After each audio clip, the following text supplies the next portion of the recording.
ඉතින්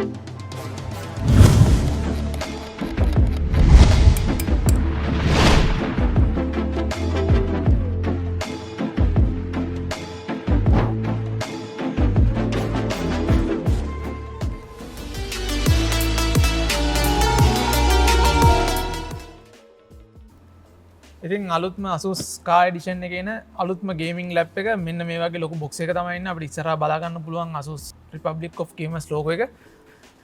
ඉතින් බලමු අතුල මොනවද තියෙන්නේ කියලා. ඉතින් අපිට අර ලොකු බොක්ස් එකේ තියෙන දේවල් ඉදිරි එළිය ගත්තොත් ලැප් එක හම්බුණා, හෙඩ්ෆෝන් එකක් හම්බුණා, පවර් ඇඩැප්ටර් එක, මවුස් එක, තව පොඩි ගැජට් එකක් තියෙනවා. අපි ගැන පස්සේ කතා කරමු. ඊට පස්සේ වැඩිපුර කේබල්ස් අපිට හම්බෙලා තියෙනවා, normal paperworks ටික තියෙනවා. ඊට අමතරව අපේ හෙඩ්ෆෝන් එකේ ඉයර් කප්ස් හම්බෙලා තියෙනවා. විශේෂයෙන්ම කතා කරන්න ඕනේ මේ ලැප් එකේ ඩිස්ප්ලේ එක almost bezel-less. ඒ කියන්නේ මේකේ inbuilt webcam එකක් නැහැ. ඒකට solution එකක් විදිහට තමයි Asus ලා මේ පාර වෙනම external අපිට high කරගන්න පුළුවන්, mount කරගන්න පුළුවන් webcam එකක් එවලා තියෙනවා. ඊට අමතරව mouse එක ROG Republic of Gamers logo එකත් එක්ක ෆුල් RGB කලස් එක අපිට බලාගන්න පුළුවන් මේ මවුස් එක. අපිට පවර් ඇඩැප්ටර් එක හම්බෙලා තියෙනවා. ඒ කේබල් එක ඒකම අපිට හෙඩ්ෆෝන් දෙකක් හම්බෙලා තියෙනවා.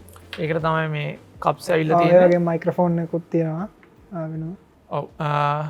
ලැප් එකේ ලැප් එක ගැන කතා කරොත් එහෙම මේකේ විශේෂයෙන්ම අපිට RGB කස්ටමයිස් RGB බලාගන්න පුළුවන්. ඒකට අර කලින් කිව්වා වගේ වෙනම සොෆ්ට්වෙයාර්ස් තියෙනවා.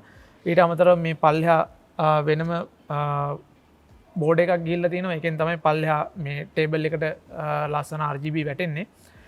ඉතින් මවුස් එක ගැන අපි කතා කරමු. මේකේ මවුස් එක මාර කම්ෆර්ටබල් අතට normal gaming මවුස් එකක් වගේම තමයි. full RGB colors මේ මෙතන පල්ලෙහා තියෙන බෝඩ් එකෙන් අපිට RGB colors බලා ගන්න පුළුවන්. මේකත් අපිට කස්ටමයිස් කරගන්න පුළුවන්. normal කිව්වා වගේ mount කරගන්න කැමරාස් ටික, ear cups ටික තියෙනවා. ඒ කප්ස් එක කතා කරනකොට හෙඩ්ෆෝන් එක. ඔව් හෙඩ්ෆෝන් දෙක ගැන කතා කරොත් ඒකෙත් අත්‍තරම RGB තියෙනවා. ඒ වගේම මේ අපේ RGB off can on can light එකක් තියෙනවා. ඒ වගේම රිමෝට් එකක් වගේ පොඩි බටන් එකක් තියෙනවා වොලියුම් එක. ඔව් ඒකම කියන්න ආස මේ මවුස් එකයි හෙඩ්ෆෝන් දෙකටම ඕරා සින්ක් වලින් තමයි software එක වෙනස් කරගන්න දීලා තියෙන්නේ. ඔක්කොම වල ROG Republic of Gamers logo එක දාලා තියෙනවා. විශේෂම දෙයක් තමයි ගේම් එක ගහනකොට sound මාර quality එළියේ තියෙන කිසිම දෙයක් ඇහෙන්නේ නැහැ. නිකන් ගේම් එක ඇතුළෙම ඉන්නවා වගේ. අනිත් කාරණේ තමයි මාර කම්ෆර්ටබල්. කනට දැම්මට පස්සේ ගොඩක් වෙලා අපි දාන් හිටියා. විශේෂයෙන්ම Odyssey ගේම් එක ප්ලේ කරනකොට ලැග් වෙන්නේ නැහැ. ස්මූත් එකට ෆ්‍රේම්ස් ටික යනවා. මොකද මේකේ 300 Hz රිෆ්‍රෙෂ් රේට් එකක් තියෙනවා. ඒ අතින් ඒ කියන්නේ ෆීචර්ස් ඕවරෝල් ලැප් එක අතින් ගත්තොත් එහෙම අපිට හොඳ සතුට වෙන්න පුළුවන්. හොඳ තැනක තියෙනවා. සුපිරි ලැප් එකක් විදිහට අපිට රෙකමන්ඩ් කරන්න පුළුවන් මේ ලැප් එක.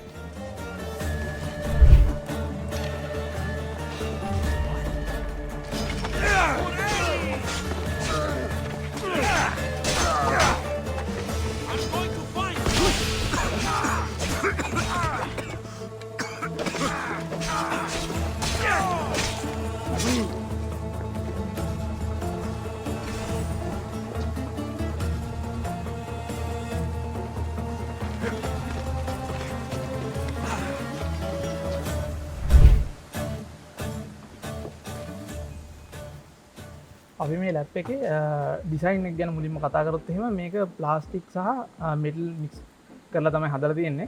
ඒ කියන්නේ අපි ලැප් එකේ මේ පිටිපස්ස ස්ක්‍රීන් එකේ පිටිපස්ස පැත්ත මෙටල් යූස් කරලා හදලා තියෙන. අනිත් ඔක්කොම අපිට ප්ලාස්ටික් විතර තමයි බලා ගන්න පුළුවන් වෙන්නේ. අපි මේ ලැප් එකේ ලුක් ඇන්ඩ් ෆීල් එක ගත්තොත් එහෙම ලැප් එක අතට ගත්තම කිසිම බරක් නැහැ. පොඩ්ඩක් ලොකුවට වගේ තිබුණාට බරක් නැහැ. එහා මෙහා අපිට ලේසියෙන් ගෙනියන්න පුළුවන්. ඒ වගේම ලැප් එකේ ඇතුල් පැත්ත ගැන කතා කරොත් එහෙම ලස්සන Republic of Gamers ROG කියලා ලස්සන්ට ටෙක්ස්ට් එකක් තියෙනවා. ඒ වගේම පිටිපස්ස පැත්තේ ROG ලෝගෝ එක තියෙනවා. ඒකට RGB යූස් කරලා තියෙනවා. මේ ලැප් එකේ ප්‍රධාන අංගයක් විදිහට අපිට කීබෝඩ් එක ගන්න පුළුවන්. මේකේ අපිට වෙනත් ලැප් වල තියෙන කීබෝඩ් වලගේ නෙමෙයි. ඒ කියන්නේ අපිට මේකේ full size backlit keyboard එකක් නෙමෙයි තියෙන්නේ. per key RGB light තියෙන keyboard එකක් තමයි අපිට බලා ගන්න පුළුවන් වෙන්නේ. number pad එකත් අපිට touch pad එකෙම තමයි තියෙන්නේ. දකුණු අත පැත්තේ කොනේ බටන් එක අපිට පොඩ්ඩක් වෙලා ප්‍රෙස් කරන් හිටියම number pad එකයි touch pad එකයි අතර move වෙන්න පුළුවන්. මේ කීබෝඩ් එකේ තරමක් ලොකු කීස් තියෙන්නේ. ඒක නිසා ලේසියෙන්ම අපිට කීස් අතර ඇඟිලි එහාට මෙහාට මූව් කරන්න පුළුවන්. ඒ නිසා විශේෂයෙන්ම ගේමර්ස්ටත් ඉතාමත් ලේසියෙන් ඇඟිලි මේ කීස් අතර එහා මෙහා ගෙනියන්න පුළුවන් විදිහට තමයි Asus සමාගම මේ කීබෝඩ් එක හදලා තියෙන්නේ. ඒ වගේ මේ කීබෝඩ් එක යටපැත්තේ ගොඩක් ඉඩ තියෙන නිසා අපේ අත ලේසියෙන්ම අමාරුවක් නැතුව කීබෝඩ් එකට තියාගෙන ටයිප් කරන්න පුළුවන්. තව විශේෂ දෙයක් තමයි මේ ලැප් එකේ නම්බර් පෑඩ් එක සහ ට්‍රැක් පෑඩ් එක අපිට එකම එන්ටිටි එකක් විතර තමයි බලා ගන්න පුළුවන් වෙන්නේ. අර ඉස්සෙල්ලා කිව්වා වගේම අපිට ඒක ලේසි මේක එක එන්ටිටි එකක් විතර තියෙන නිසා මොකද කීබෝඩ් එකේ ලොකු ඉඩක් මේකෙන් නිසා මැනේජ් කරගන්න පුළුවන් වෙලා තියෙනවා. අපිට මේ ලැප් එකේ අනිත් ප්‍රධානම දේ විදිහට ඩිස්ප්ලේ එක බලා ගන්න පුළුවන්. 15.6 inch full HD ඩිස්ප්ලේ එකක් තමයි මේ ලැප් එකට තියෙන්නේ. 1920x1080 රෙසලූෂන් එකෙන් තමයි අපිට මේ ලැප් එක බලා ගන්න පුළුවන් වෙන්නේ. ඒකෙත් විශේෂම දේ තමයි මේ ලැප් එක 300Hz රිෆ්‍රෙෂ් රේට් එකක් තියෙන විදිහට තමයි Asus සමාගම මේ ලැප් එක වෙළඳ පොළට නිකුත් කරන්නේ.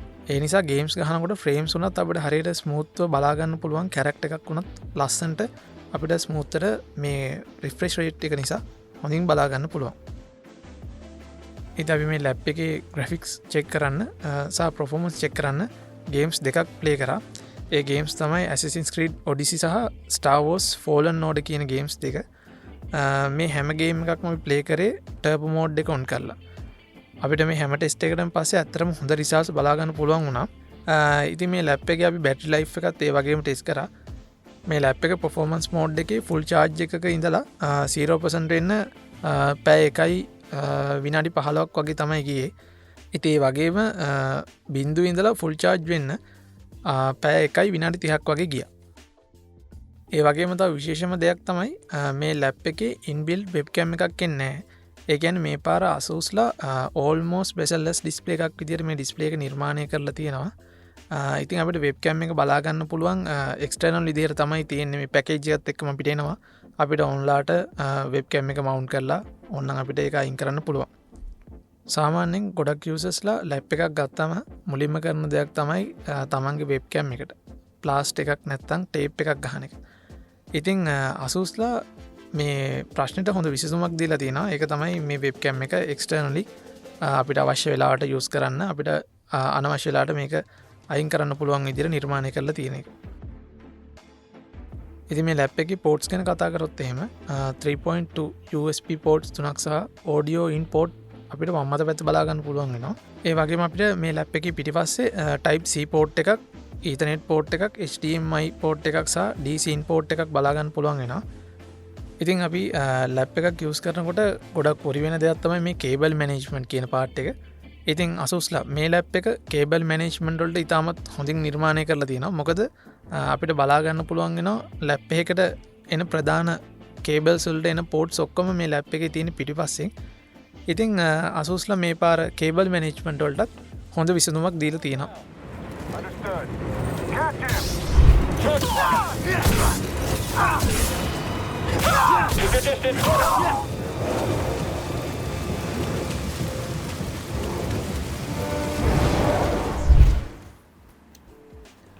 අපි මේ ලැප් එකේ ස්පෙක්ස් දිහා බැලුවොත් අපිට Nvidia GeForce RTX 2070 Super graphics card එක අපිට බලා ගන්න පුළුවන්. ඒ වගේම මේ ලැප් එකේ RAM එක ගැන අපි කතා කරොත් අපිට DDR4 16GB RAM එකක් තමයි අපිට බලා ගන්න පුළුවන් වෙන්නේ. මේ ලැප් එකේ ස්ටෝරේජ් ගැන කතා කරොත් අපිට 1TB SSD hard එකක් තමයි බලා ගන්න පුළුවන් වෙන්නේ. ඒ වගේම මේ ලැප් එකට එන softwares, ඒ කියන්නේ main softwares 3ක් එනවා. ඒ softwares තමයි Armoury Crate කියන software එක, Sonic Studio 3 කියන software එක සහ AuraSync කියන software එක. මේ softwares වලින් අපිට පුළුවන් අපේ මේ ලැප් එක ඕනම විදිහකට customize කරගන්න. අපි විශේෂයෙන්ම AuraSync software එක ගැන කතා කරොත් අපිට මේ ලැප් එක වටේට එන ඒතර lights, එහෙම නැත්නම් පිටිපස්සේ තියෙන logo එකේ lights, එහෙම නැත්නම් මේ accessories, ඒ කියන්නේ mouse එක, එහෙමත් නැත්නම් මේ headphone දෙකට එන lights අපිට ඕනම විදිහකට customize කරගන්න පුළුවන්. එතනින් යම් keyboard එකකටත් අපිට per key RGB තියෙන හින්දා අපිට හොඳටම මේක customize කරගන්න පුළුවන්. ඊළඟට තියෙන software එක තමයි මේ Sonic Studio 3 කියන software එක. මේ software එකෙන් පුළුවන් අපේ voice එකට effects, එහෙමත් නැත්නම් recording එකක් කරගන්න ඕන නම් අපිට game ගහන වෙලාවක අපිට මේ software එක පාවිච්චි කරන්න පුළුවන්. ඒ වගේම ඊළඟ software එක තමයි Armoury Crate කියන software එක. මේ software එකෙන් තමයි මුළු ලැප් එකේම තියෙන performance පැත්ත generally handle කරන්නේ. එතකොට මේ software එකේ අපිට දීලා තියෙනවා modes තුනක් performance, silence, එතනින් යව turbo. එතන මේ turbo තමයි මේකේ තියෙන advanced mode එක. Asus company එක මේ පාර අලුත් දෙයක් කරලා තියෙනවා. ඒ තමයි මේ keystone එක. මේ keystone එක ඇත්තරම එන්නේ පොඩි key tag එකක. අපිටත් මේක ගත්ත ගමන් පොඩ්ඩක් හිතා ගන්න බැරුණා මොකද්ද මේකෙන් කරන්නයි කියලා. පස්සේ research එකක් කරලා බලද්දි තමයි අපිට හම්බුනේ මේ keystone එකට පුළුවන් කියලා අපේ තියෙන computer එකේ තියෙන softwares වල settings save කරලා තියන්න. මේ keystone එක ඇත්තරම gamers ලට ගොඩක් useful වෙන tool එකක් විතර අපිට කියන්න පුළුවන්. මොකද මේක එයාගේ යාළුවෙක්ට මේ game එක එහෙමත් නැත්නම් තව ප්‍රෝ ගේම කෙනෙක් ගාවට ගියෝතින් ඒ ප්‍රෝගේමටත් මේ ලැප් එකම තියෙනවා නම් ඔයාට පුළුවන් කීස්ටෝන් එක ගලවලා අයින් කරලා ඔයා කීස්ටෝන් එක ගහලා ඔයාට ඔය ගෙදර ගන්න ගේමින් ෆීල් එකම එහෙමත් නැත්නම් ඔයාගේ ස්ටුඩියෝ එකේ ගේම් ගහද්දි ගන්න ෆීල් එකම ඔයාට එතනත් ගන්න පුළුවන්. මොකද මේ කීස්ටෝන් එකට මම කලින් කිව්වා වගේ මේ ප්‍රීසෙට් සේව් කරන්න පුළුවන්. එතකොට ඔයා මේ කීස්ටෝන් එක ගලවලා ගැහුවම ඔයාගේ ලැප්ටොප් එකේ තියෙන සෙටින්ග්ස්ම ඒ ලැප්ටොප් එකට ට්‍රාන්ස්ෆර් වෙනවා. මේ ෆීචර් එක ගොඩක්ම ගේමස්ලට වටින හින්දා මේක ගේමස්ලා ඉස්සරහට තව තවත් යූස් කරයි කියලා අපි බලාපොරොත්තු වෙනවා. ඉතින් ඕවරෝල් ගත්තම අපිට මේ ලැප් එක සුපිරි පර්ෆෝමන්ස් තියෙන ලැප් එකක් විදියට ඕනම ගේම කෙනෙක්ට රෙකමෙන්ඩ් කරන්න පුළුවන්.